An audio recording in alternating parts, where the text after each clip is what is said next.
Y realmente quería hacerlo. Era muy inusual, pero este viejo vaudeville, bueno, tal vez sea bueno, no lo sé. Pero este viejo artista de vaudeville que vive en un teatro y una niña que se escapa de un orfanato. Buddy Hackett pasó décadas haciendo reír a millones de personas. Pero en sus últimos años, algo extremadamente desgarrador sucedía tras bambalinas.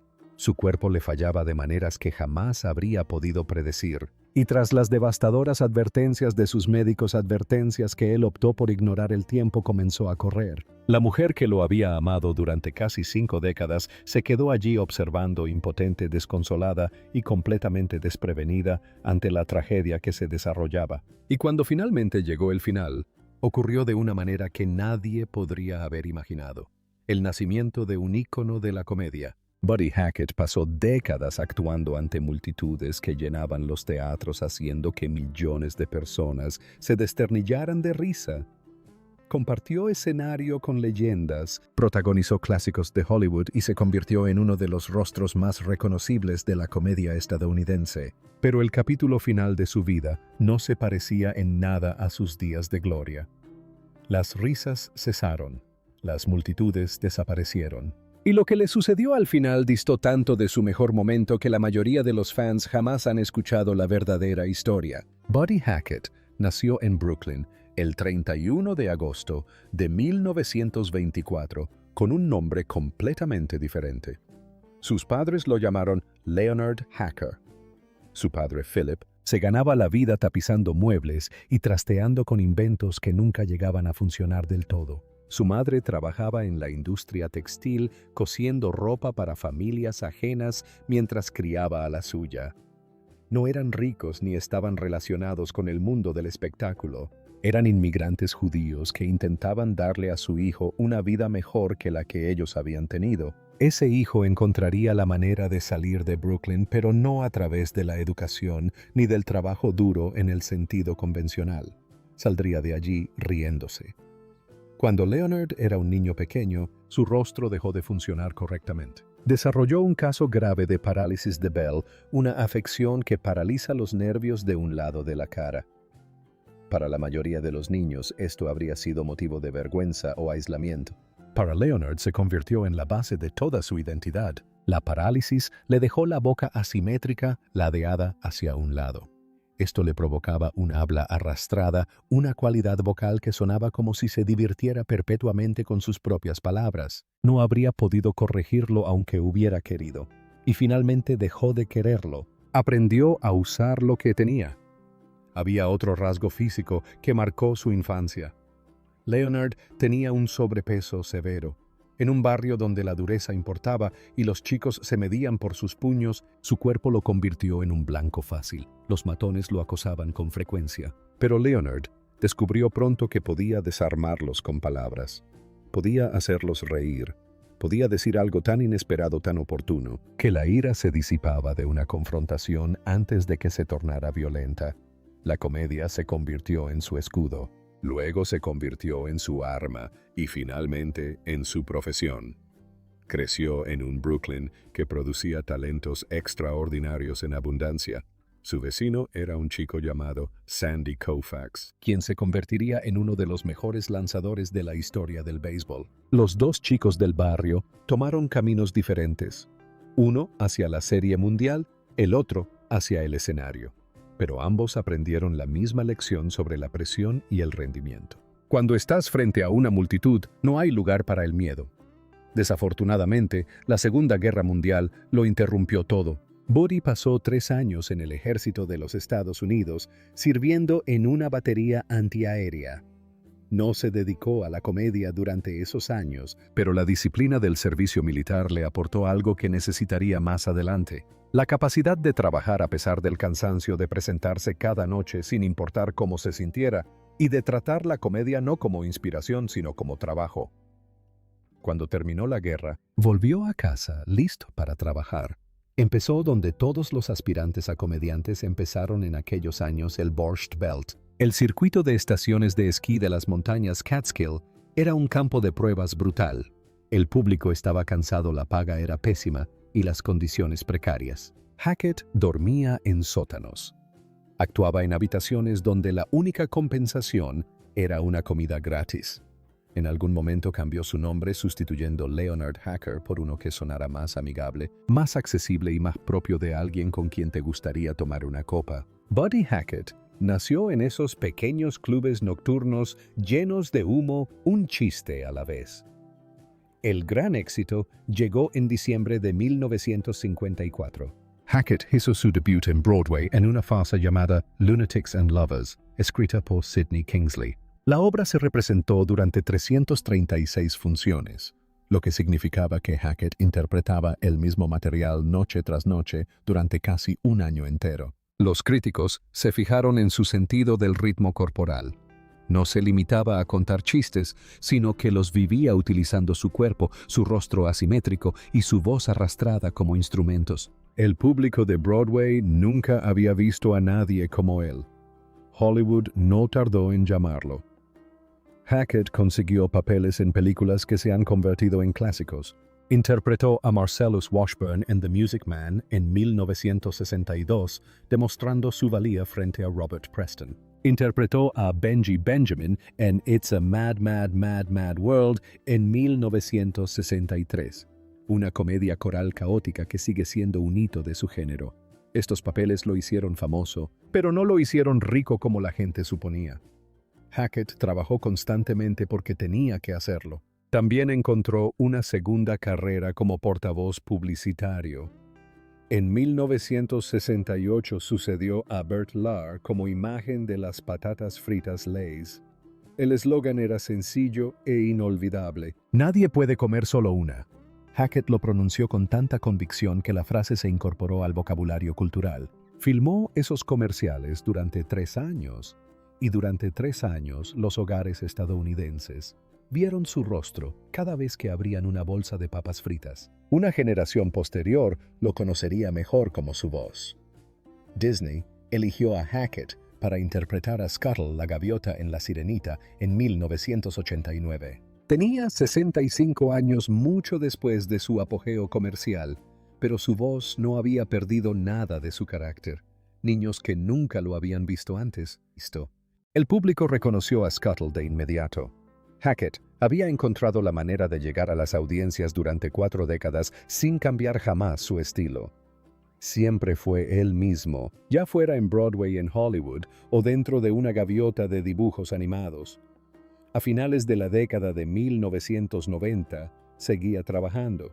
Aparecía regularmente en The Late Late Show con Craig Kilborn en una sección llamada Tuesdays with Buddy.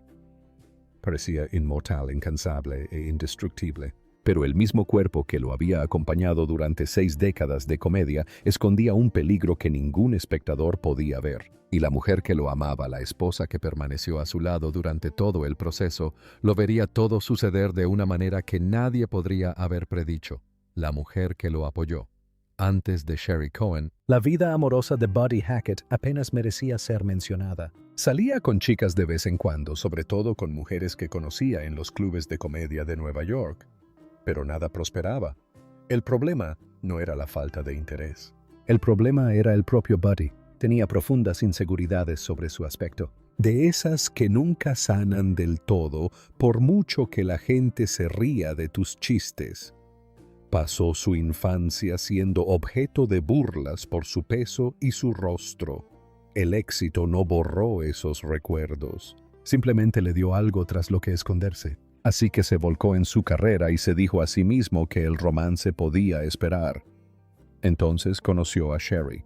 Era una joven instructora de baile nacida en Brooklyn que actuaba bajo el nombre de Sherry Dubois. Estaba trabajando en un empleo de verano en los Catskills, en el mismo circuito de la Borscht Belt, donde años atrás había dormido en sótanos.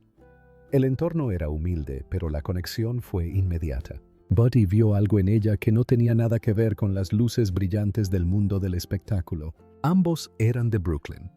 Ambos comprendían el valor del trabajo duro y ninguno se impresionaba fácilmente. El cortejo no fue fácil, pero él le pidió a Sherry que lo llevara en su coche. Una invitación informal que ella rechazó sin dudarlo. Ella le dijo claramente que no lo conocía lo suficientemente bien como para subirse a un vehículo con él. Cuando él intentó un enfoque diferente y le pidió que se vieran en la ciudad, ella volvió a evadir la pregunta. Explicó que su horario era prácticamente imposible. Trabajaba como operadora telefónica durante el día en el piso 72 del Empire State Building y por la noche daba clases de baile mambo. Apenas tenía tiempo para dormir y mucho menos para salir con un comediante con dificultades económicas. Pero Buddy fue persistente. Finalmente consiguió una cita para dar un paseo en coche un domingo bajo una fuerte tormenta. El tiempo no tenía nada de romántico, pero la lluvia no importaba. Solo necesitaba que ella dijera que sí una vez. Y lo hizo. Y ese fue el comienzo de una relación que duraría 48 años. La boda tuvo lugar el 12 de junio de 1955 en una ceremonia privada. Buddy tenía 30 años. Sherry era más joven, pero se comportaba con una madurez que parecía muy superior a su edad. Sabía a lo que se exponía. Un hombre que viajaba constantemente, que actuaba ante un público hostil, que volvía a casa exhausto y a veces desmoralizado. Sin embargo, ella no se inmutó. Juntos criaron a 3 hijos. Su hijo, Sandy Hackett, siguió los pasos de su padre en la comedia en vivo y con frecuencia abría los espectáculos de Buddy. 2 hijas, Lisa Jean y Ivy Julie, completaban la familia. El hogar de los Hackett no era el circo caótico que los fanáticos podrían haber imaginado. Según todos los testimonios, era sorprendentemente tranquilo. Buddy dejaba su personaje artístico en la puerta. El ruidoso, descarado y escandaloso comediante que hacía reír a carcajadas al público se convertía en algo completamente distinto en casa. Era un padre protector, un esposo devoto y un hombre que valoraba la privacidad por encima de casi todo lo demás. Buddy hablaba a menudo de Sherry en entrevistas y programas de entrevistas. No era un hombre dado al sentimentalismo, pero cuando hablaba de su esposa, su voz se suavizaba. Le atribuía el mérito de haberle mantenido cuerdo. Decía que ella era la única persona que veía más allá de su apariencia para descubrir al hombre profundamente serio que había debajo. Sherry se casó con él cuando aún se abría paso a duras penas por el Borscht Belt años antes de que Hollywood lo llamara. Ella lo había visto en su peor momento y aún así lo eligió.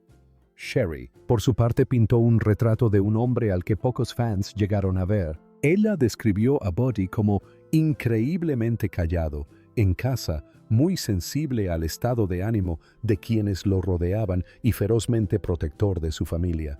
Los protegía de los chismes de Hollywood. Mantenía su vida laboral separada de su vida familiar en un grado inusual para alguien de su profesión. El hombre que contaba chistes sobre funciones corporales y situaciones inapropiadas no quería que sus hijos estuvieran expuestos a ese mundo más de lo necesario. Trazó una línea divisoria entre el escenario y la sala de estar y nunca la cruzó. La pareja estuvo casada durante 48 años, un logro extraordinario para cualquier relación, especialmente en la industria del entretenimiento. Buddy y Sherry Hackett duraron más que casi todos los matrimonios de famosos de su época. Lo lograron sin escándalos, sin separaciones y sin la cobertura sensacionalista que destruyó tantas otras uniones. Simplemente permanecieron juntos porque quisieron, porque habían construido algo que funcionaba. Pero ningún amor, por mucho que lo amaran, podía detener lo que se avecinaba. A finales de los 90, algo cambió en el cuerpo de Buddy. El mismo físico que había sido su armadura durante tantos años comenzó a traicionarlo. Los cambios fueron sutiles al principio, fáciles de descartar, como el envejecimiento normal. Sherry lo notó antes que nadie. Fue ella quien finalmente lo convenció de que consultara a un médico. Y lo que ese médico descubrió lo cambiaría todo en los años que les quedaban juntos. El diagnóstico que lo cambió todo. Durante décadas, Buddy Hackett había dependido de su cuerpo para ganarse la vida. Lo lanzaba por los escenarios, contorsionaba su rostro en formas absurdas y usaba su presencia física como motor de su comedia.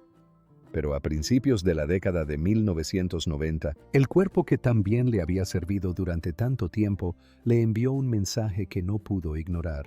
El diagnóstico fue de enfermedad coronaria grave y avanzada. Sus arterias estaban gravemente obstruidas. Los cardiólogos no se anduvieron con rodeos. Le dijeron a Buddy que necesitaba una cirugía de bypass coronario y que la necesitaba pronto. Sin intervención, su corazón seguiría debilitándose hasta que dejara de funcionar correctamente. Los médicos le explicaron los riesgos de la cirugía y la certeza de un deterioro sin ella. Buddy escuchó todo y tomó la sorprendente decisión de rechazar la cirugía. No le tenía miedo a la mesa de operaciones como a algunas personas. Su negativa provenía de un lugar más profundo, arraigado en la misma independencia obstinada que lo había llevado de Brooklyn a Broadway. No quería ser operado, ni tener que pasar semanas recuperándose en una cama de hospital. Quería controlar la enfermedad a su manera con medicamentos y fuerza de voluntad. Los cardiólogos le advirtieron que la medicación solo ralentizaría la progresión, no la detendría. Buddy los escuchó, pero no cambió de opinión. Durante algunos años lo logró. Tomó las pastillas. Trató de cuidar su alimentación.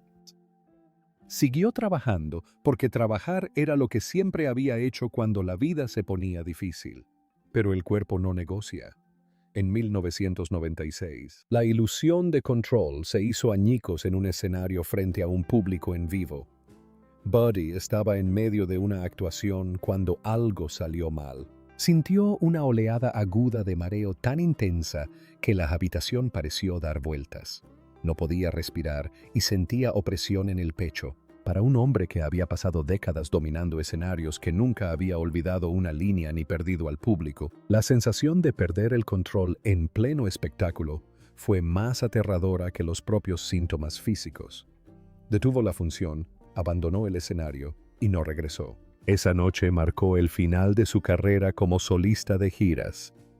Buddy Hackett, que había hecho reír a millones de personas de costa a costa, nunca volvió a ofrecer un espectáculo completo. El hombre que luchó para llegar a Hollywood no fue detenido por un rival ni por una industria en constante cambio, sino por su propio corazón debilitado. Buddy tenía su propia teoría sobre la causa de aquel desmayo. Les dijo a sus amigos y familiares que creía que el vértigo y la dificultad para respirar no estaban relacionados principalmente con el corazón. Se había sometido a una importante cirugía de encías pocos días antes de esa actuación e insistió en que las complicaciones derivadas del tratamiento dental habían desencadenado el episodio. Pero el cardiólogo no estuvo de acuerdo.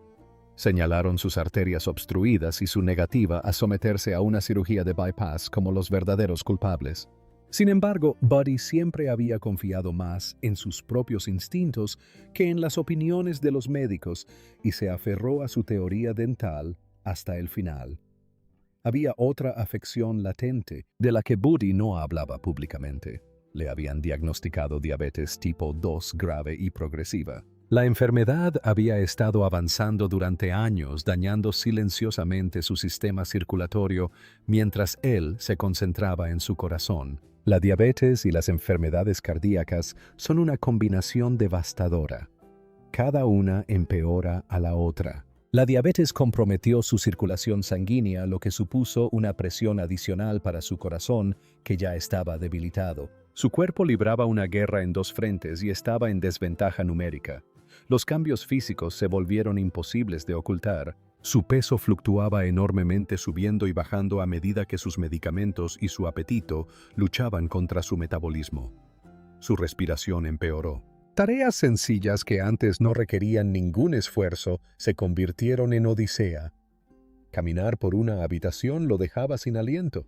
Subir escaleras era impensable. El hombre que había utilizado su cuerpo como instrumento cómico, que se había lanzado sobre los escenarios con una entrega física temeraria, ahora tenía dificultades para moverse por su propia casa. Se retiró de la vista del público.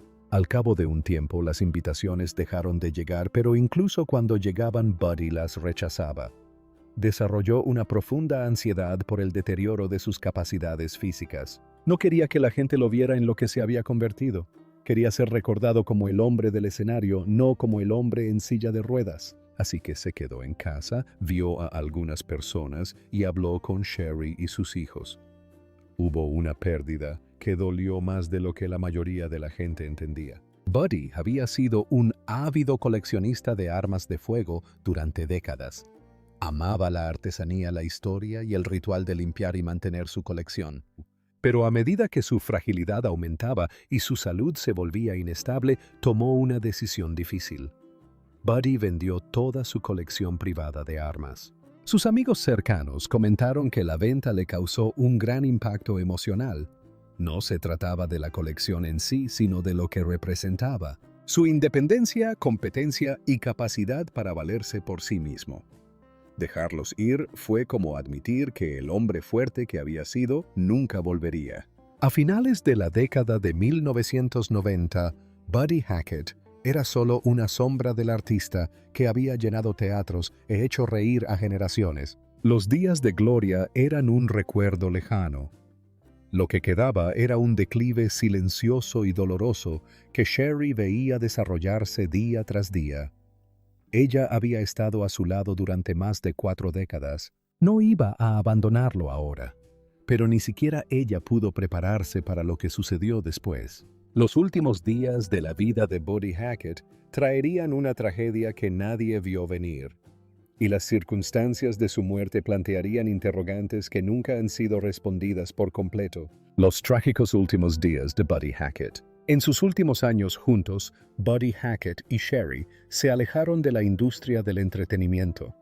Se retiraron a su casa junto a la playa en Malibú, una casa tranquila donde los únicos sonidos eran las olas y el viento. En lugar de perseguir la fama, los Hackett canalizaron la energía que les quedaba en algo que no tenía nada que ver con el mundo del espectáculo. Fundaron el Santuario de Animales Singita en el Valle de San Fernando, California, una organización de rescate dedicada a acoger perros y gatos abandonados.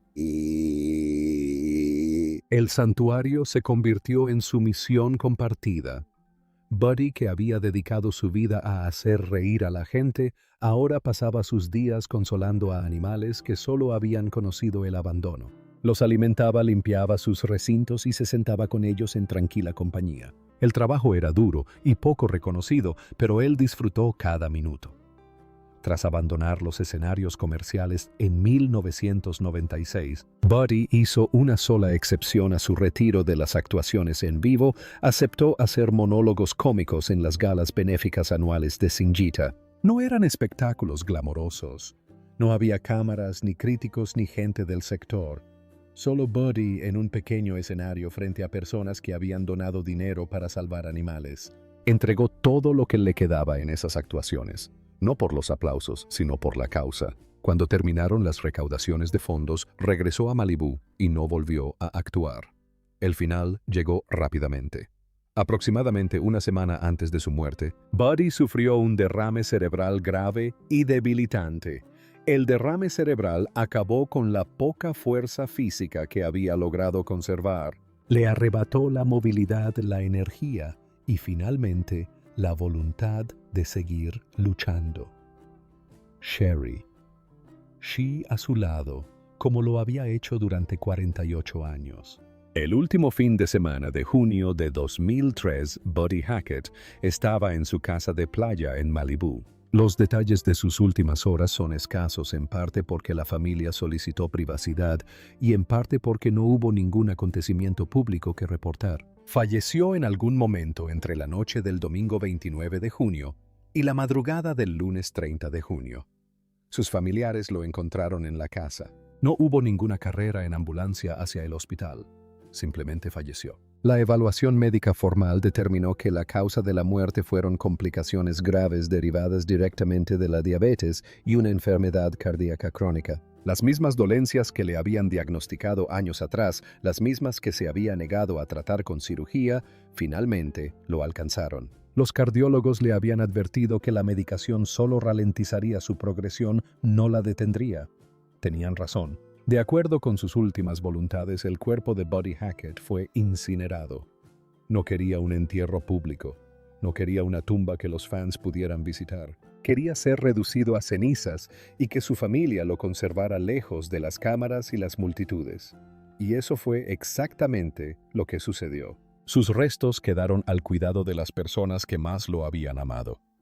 El hombre que había hecho reír a Estados Unidos durante medio siglo murió tranquilamente en una casa de playa, rodeado únicamente por su familia. Pero la historia no terminó con la cremación. Para Sherry, La verdadera devastación comenzó después de que se recogieron las cenizas y los que querían dar el pésame se marcharon a casa. Había dedicado casi 5 décadas a construir una vida en torno a Buddy. Había gestionado su carrera, criado a sus hijos y lo había cuidado durante sus últimas enfermedades. Ahora tenía que descubrir quién era sin él. Las consecuencias de su muerte le trajeron desafíos para los que nadie las había preparado, y la forma en que los afrontó definiría el resto de su vida. Las devastadoras consecuencias para Sherry Cohen. La noche en que Buddy falleció, Sherry se sintió abrumada de una manera que las palabras no pueden expresar completamente. Amigos cercanos de Hollywood, incluidos los comediantes Jay Moore y Jeff Ross, se apresuraron a ir a la casa de playa de Malibú para acompañarla en la oscuridad. No contaron chistes ni intentaron animarla, simplemente permanecieron a su lado, asegurándose de que no se derrumbara bajo el peso de la conmoción. Esas primeras horas fueron una sucesión confusa de llamadas telefónicas, papeleo y las extrañas tareas administrativas que la muerte impone a los vivos. Pero cuando los amigos finalmente se marcharon y la casa quedó en silencio, Sherry se encontró sola ante la ausencia de un hombre que había estado a su lado durante 48 años. Describió la pérdida como un vacío inmediato. Perder a Buddy, dijo, fue como perder la mitad de su propio cuerpo. La comparación no era una exageración poética, era la pura verdad de cómo ella vivió el duelo. Durante meses después de su muerte, se retiró por completo de la vida pública. No asistió a fiestas ni concedió entrevistas. No quería que la vieran las personas que los habían visto a ella y a Buddy juntos durante tantos años. La pareja había sido un todo durante casi 5 décadas. Ser la mitad de ese todo era insoportable. Finalmente encontró la manera de seguir adelante. Dedicó toda su energía al santuario de animales de Singita, la organización de rescate que ella y Buddy habían fundado juntos. Los animales la necesitaban y el refugio necesitaba gestión. Pero dirigir la organización sin ánimo de lucro, sin el poder de recaudación de fondos de Buddy, que era una celebridad, resultó mucho más difícil de lo que había previsto. Buddy era el imán, el nombre que abría las carteras y atraía a los donantes. Sin él, las donaciones disminuyeron. El trabajo se volvió más agotador física y emocionalmente. Sherry mantuvo el santuario en funcionamiento todo el tiempo que pudo, pero la carga era más pesada de lo que cualquiera ajeno a la situación podía comprender. Durante años han circulado rumores en Internet que afirman que Sherry se quedó sin nada, que Buddy murió en la ruina y que ella pasó sus últimos años en la pobreza. Esos rumores son falsos. Buddy Hackett dejó una herencia considerable, pero la riqueza no estaba en una cuenta bancaria esperando a ser gastada. Su patrimonio estaba invertido en bienes raíces y líquidos, propiedades de gran valor que no podían convertirse fácilmente en efectivo. Sherry no era pobre. Tenía muchos activos pero poca liquidez, una situación común entre las viudas cuyos maridos invertían en propiedades en lugar de acciones o cuentas de ahorro. Su principal fuente de seguridad era la casa familiar, una propiedad emblemática que Buddy poseía desde 1952. La casa se ubicaba en una parcela privilegiada de 4,000 metros cuadrados en una esquina de Beverly Hills, justo enfrente del Club de Campo de Los Ángeles. Medía 725 metros cuadrados, una casa considerable en cualquier sentido, pero su verdadero valor residía en el terreno. En las décadas transcurridas desde que Buddy la compró, el barrio se había convertido en uno de los más codiciados de Los Ángeles. La propiedad valía millones, pero venderla significaba renunciar al lugar donde había criado a sus hijos y construido su vida con Buddy. Ella no estuvo preparada para hacerlo durante mucho tiempo. Décadas después del fallecimiento de Buddy, Sherry finalmente tomó la decisión. En octubre de 2020, puso a la venta la casa de Beverly Hills por $18 millones. El anuncio la describía como una oportunidad para remodelar o un terreno potencial para una nueva mansión. La casa era vieja y necesitaba reformas, pero el terreno era invaluable. Sherry no vendía por desesperación, vendía porque había llegado el momento de dejar ir. Los niños eran mayores, los recuerdos estaban a salvo y ya no necesitaba aferrarse a las paredes. Los años de viudez le trajeron otras preocupaciones además de la administración de la propiedad y los animales. su hijo Sandy, se vio envuelto en una amarga batalla legal que duró varios años en Las Vegas por los derechos de su espectáculo musical, tributo al Rat Pack. El pleito se prolongó consumiendo tiempo, dinero y energía emocional. La dinámica familiar que había sido estable bajo la atenta presencia de Buddy comenzó a tensarse. Sherry se encontró atrapada en medio del conflicto tratando de apoyar a su hijo y al mismo tiempo mantener su propia paz. La batalla legal no fue culpa suya, pero sintió profundamente sus efectos. A pesar de todos estos desafíos, Sherry Cohen vivió muchos años después del fallecimiento de Buddy. Preservó la memoria de Buddy con dignidad, hablando de él con honestidad en las raras entrevistas que concedió y combatiendo los mitos que surgieron en torno a su muerte y a su vida posterior. Si te gustó este video, no olvides hacer clic en el siguiente video en tu pantalla, darle me gusta y suscribirte a nuestro canal para recibir más actualizaciones.